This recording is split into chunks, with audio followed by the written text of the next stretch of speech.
ให้ตะแผนตัดนะพี่น้องไว้ตัดแล้วก็มาเลี้ยงกัน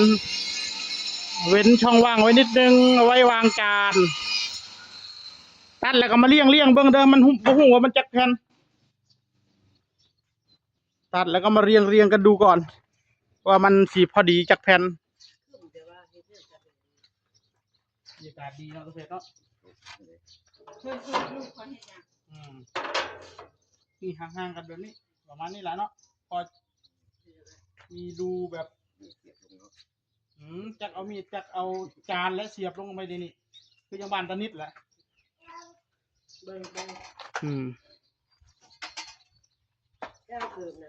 ขึ้นเงามันขึ้นเงาก่อนเล็กตะแผนนะเดี๋ยวฮะเดี๋ยวจานนี่แหละเอาตัดให้มันซ้ำกันนั่นแหละว่าเอาเสมอเล็กกันละเอาซ้ำนี่ละมันจะได้ซ้ำกันตัดแล้วก็ตัดเลยให้ตะแผนจัดการ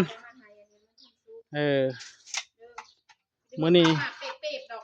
ตกแต่งพี่น้องเอ้ยหาเดือนก็ไม่ได้เงินอยู่บัดแรกก็ขุดร่องตรงนี้บัดยามฝนตกมาน้ำมันสิไหลเข้าขุดร่องให้น้ำมันไหลไปพุ่นกระสังก็หาดินมาใส่อีกตัวนี้มันต่ำๆนี่หาดินมาใส่อีกจัก10 คุพุ่นดินข้างสวมนะมาใส่มันบ่แล้วบ่ให้น้ำมันเข้ามานี่แหละบัดยามฝนตกบัดน้ำเข้าได้เด้แล้วไปเอาใหม่เอานั่นไว้หันได้ปลาไปเลยนั่นน่ะปลาเลยอย่าไปเอาใหม่อย่าหันได้เลยเก็บไปหันเราห้องให้ใกล้กันไอ้แพนคุณจักขอนใหม่เฮ็ดออกจะบอกเฮ็ดบดออก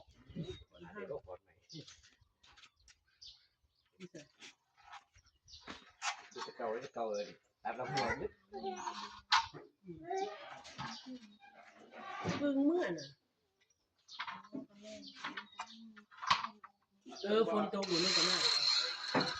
ผู้ชายจะมีหัวเจอเป็นหัวจะไม่นะ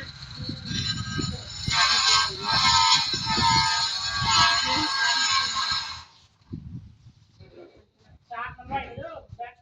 เก็บหัวได้เก่งค่ะเก็บหัวคือการมันยังนั่งมีแม่อยู่หันแหละ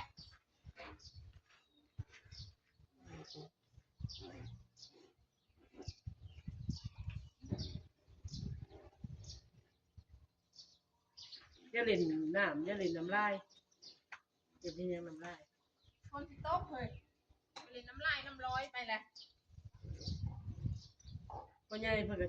จนเดือดหัวหน้าได้โทรนำบ่ไปเฮ็ดงาน2-3 มื้อมานะ2 โมงให้ถึงนะ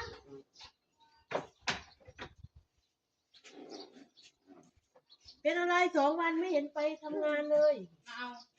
เมาค่ะจะมาหรือเปล่าทำไมถึงไม่มามาหรือเปล่าเมาข่างวะนะ2 โมงท่านลูกจะบอลอยู่มาเปล่ากินอะไรนักหนาพรุ่งนี้มานะครับวะนะก็บ่จะโทรหาแต่ลูกไม่โทรหาเฮาแล้วเราโทรศัพท์ไปเมียทำไมเจ้าหัวหน้าเจ้าเป็นหัวหน้าเถอะได้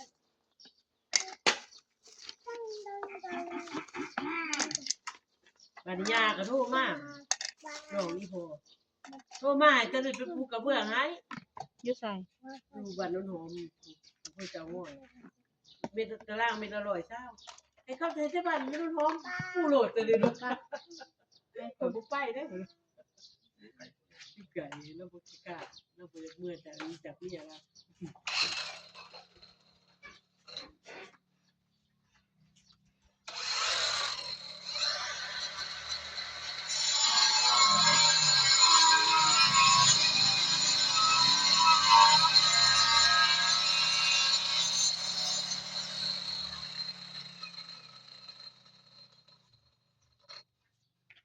บ่อยากไป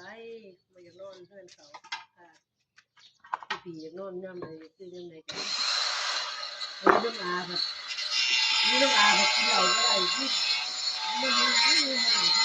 ที่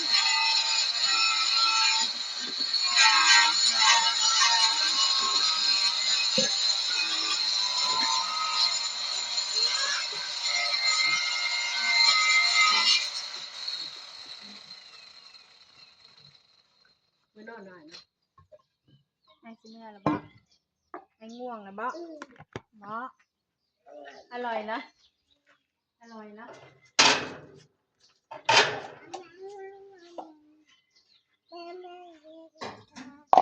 แน่ลูกพายมานี่ คือไปถอดได้เลย EIO จะไปได้สาวได้เงียนเลยสิตาให้พระเจ้าได้ แม่เมื่อยได้เลยตัวสิแง่ใดนี่ วันนี้คือเส้นสมองเลย เขาขายเฮาแปดในได้50 บาท คือกินบ่มี ไอ้ของเนี่ย สองเทื่อละ ไอ้ของเนี่ย เอ้ยฝ่ายอยากก้อยกินอย่าไปแกล้งใส่พักใส่หยาได้ โอ้ยอย่าเล่นน้ำลายเฮ้ยเต่าเอ้ยเต่า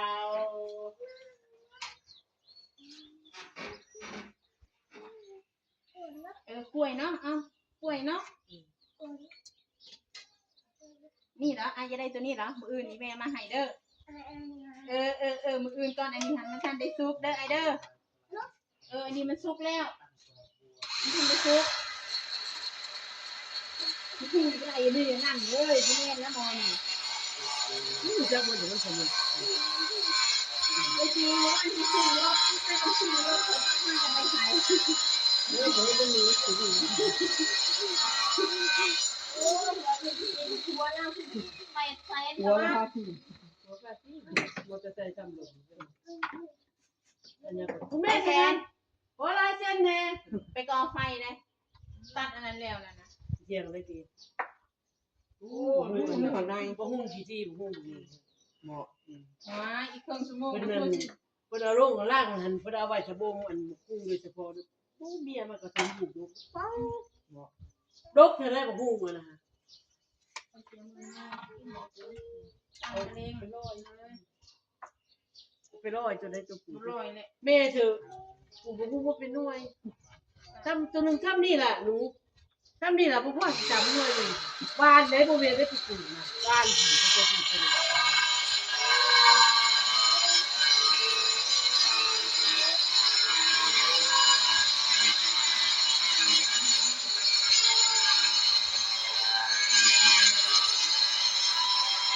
นายกอันนี้ที่เลยก็นายกอันนี้ผู้จัดการที่เลยนี่ก็เฮ็ดเป็นเรื่องให้คนจัดการที่ว่ามันนี่จะเรียกเอาเรื่องมันสิว่าที่นี่ไปมาเฮ็ดให้เขาใหม่หมดเลยตั้งแต่นี่คน มันจะนึงได้เนาะ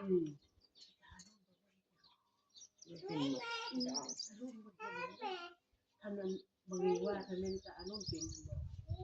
มันสิยากนี่สิขอเนี่ยสูบได้กินแต่เหล้าบ่ไปสืบเหล้าสืบเบียร์ให้ได้บ่เฮ็ดก็ได้นะเป็นได้บ่ ไอ้จะกินเป็นโบบ่ อันนี้เลิกกินเลย กินบ่กินบ่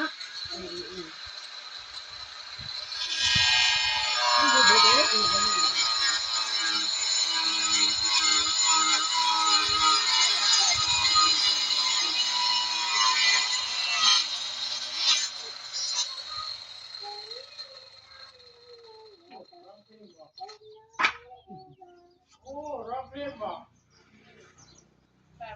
ครับก่อนครับก่อน ทุกทับก่อนทุกทับไหม ครับจ้าได้บ่มีขับจักเสียมีแต่จ้า ยายไว้เด้อฝากยายไว้ยายไว้พัดเก่ง ปีโป้อยู่บ่ตี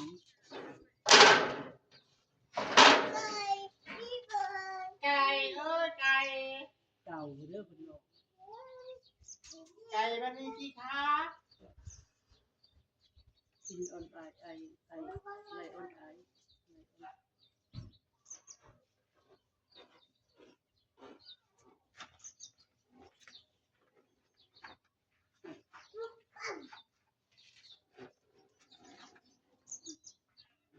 พวกคนบ่สูบหนึ่งข้าวถ้วยเดียวก็คักแต่เนาะปะเท่าปะจักกะจี2แผ่น1 2 1เบิดพวก โอ้ยให้กินด่า ฮะ บ้าน เพื่อนคือกัน 2แผ่น1ได้ของแม่อยู่เฮือน เฮ็ดให้ผู้อื่นมันดี เออ ควรจะพร้อมไปเอา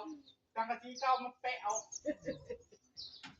มันดำได้จ้ะก็เลย โค้ บ่ ง กล้า โค้งนะก็เอาไม้ไผ่ได้เห็นนะ เอาไปอยู่ข้าง ไม้ไผ่เอามาอยู่ข้างเฮ็ด ปล่อยจะมันดำกว่า ก็ตอนเฮ็ดนะก็เอาเฮ็ดอาศัยได้ปีนึงก็พอละเลยสิโค้งเล็ก เอาซอยกินไปแล้วมัน มันบ่เป็นหยัง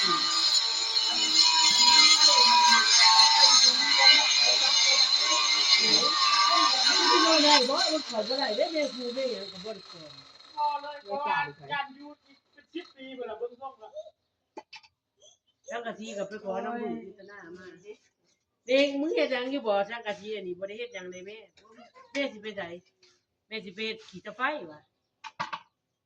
นึงเขาได้ซื้อมีแต่หัวเก่าเลยกับเก่าฮะ เบิ่งสิเฮ็ดนี่โอ้ย กูไปนั่งซื้อห่านตะเป็ด ตาไหนสิริอัน น้องเลย เอาดูเด้อเสียงเหลืองด้วย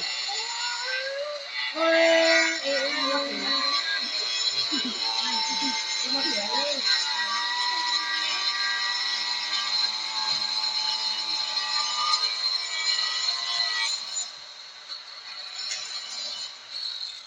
กระชังอันนึงค่ะ